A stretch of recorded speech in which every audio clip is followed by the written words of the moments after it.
और देखिए आपको बताते चलें कि राज्य से एक और बड़ी खबर है, जहां पर झारखंड की धरती लगातार दूसरे दिन हत्या की वारदात से सिहर उठी है। गुरुवार को रांची में आज सुपाचू के नेता और व्यापारी भोपुल, जो बता दें आपको, व्यापारी भोपल साव की गोली मारकर नृशंस हत्या कर दी गई। और इस वारदात के बाद विपक्ष को एक बार फिर सरकार पर हमलावर होने का मौका मिल गया। पूर्व मुख्यमंत्री और विधानसभा में नेता प्रतिपक्ष बाबूलाल मरांडी ने राज्य सरकार पर तीखा हमला बोला और कहा कि और कितनी जान लेने के बाद मुख्यमंत्री नींद से जागेंगे। नेता प्रतिपक्ष बाबूलाल मरांडी ने सोशल मीडिया पर पोस्ट कर किया हमला। रामनवमी का त्योहार निकट है और इससे पहले कानून व्यवस्था की स्थिति दयनीय है। ये तमाम बातें बाबूलाल मरांडी ने अपनी पोस्ट में लिखी। उन्होंने लिखा कि अपराधियों के सामने नतमस्तक हो जाने वाली ऐसी रीढ़ विहीन सरकार झारखंड ने आज तक नहीं देखी। कब तक सरकार की निष्क्रियता की कीमत आम नागरिकों को अपनी जान दे करके गंवानी पड़ेगी।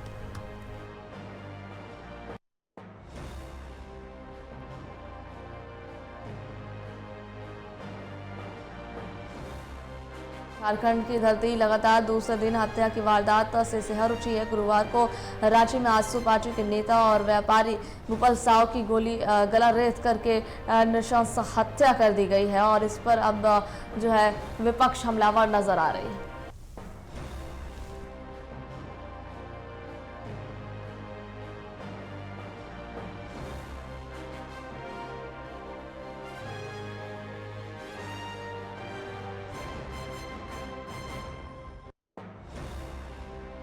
लगातार दूसरे दिन हत्या की वारदात से सिहरी। गुरुवार को रांची में आज पार्टी के नेता और व्यापारी भूपल साव की गला रेत करके हत्या वारदात के बाद विपक्ष को एक बार फिर से सरकार पर हमलावर होने का मिला मौका। पूर्व मुख्यमंत्री और विधानसभा में नेता प्रतिपक्ष बाबूलाल मरांडी ने राज्य सरकार पर किया तीखा हमला और कहा कि कितनी जान लेने के बाद मुख्यमंत्री नींद से जागेंगे। इस पर ज्यादा जानकारी साझा करने के लिए हमारे साथ फोन लाइन पर अमित जुड़ गए हैं। अमित, कल तो हमने देखा कि किस तरीके से विपक्षियों द्वारा जो है सदन के अंदर और बाहर हंगामा हुआ टाइगर अनिल की हत्या को लेकर के। रांची बंद हुई, अब उसके बाद एक और हत्या जहां पर आजसू नेता की हत्या हुई, तो इस पर भी बाबूलाल मरांडी ने सरकार को घेरा है। क्या कहेंगे इस पर, क्या जानकारी? जी देखिए, परसों जो है वो अनिल टाइगर की हत्या हुई और उसके बाद जो है कल रात में आजसू के रातू प्रखंड उपाध्यक्ष जो हुए भूपेश साव, उनका गला रेत करके हत्या कर दिया जाता है। तो ऐसे में लॉ एंड ऑर्डर पर जो है वो काफी बड़ा सवाल खड़ा हो जा रहा है और विपक्ष जो है बाबूलाल मरांडी ने सरकार पर जो है तीखी आलोचना भी की है कि सरकार जो है विधि व्यवस्था को संभालने में असफल हो रही है।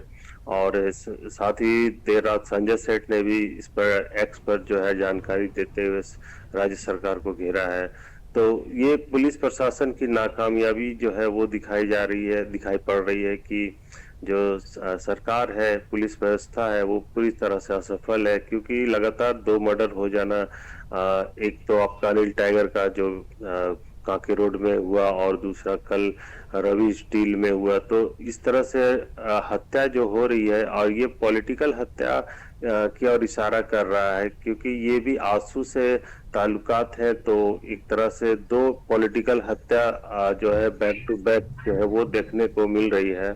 और इस पर जो है लॉ एंड ऑर्डर को लेकर के कई बार जो है बातचीत भी हुई, लेकिन इसको लेकर के कोई स्पष्ट जो स्वरूप है वो उभर के सामने नहीं आ रहा है।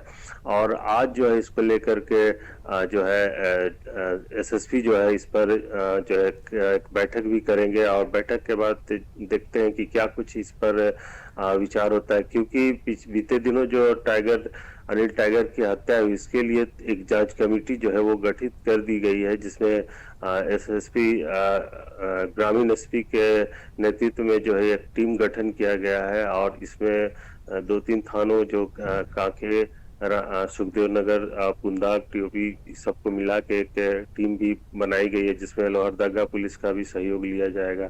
क्योंकि इसमें जो एक शूटर है वो अभी तक फरार चल रहा है, अमन साव। और उस अमन जो शूटर अमन हुए, उनका जो है घर पुंदाग में ही है और उस पुंदाग में जो है पुलिस नजर बनाए हुए है। लेकिन बावजूद इसके जो कि अभी तक शूटर का पता नहीं चल पा रहा है।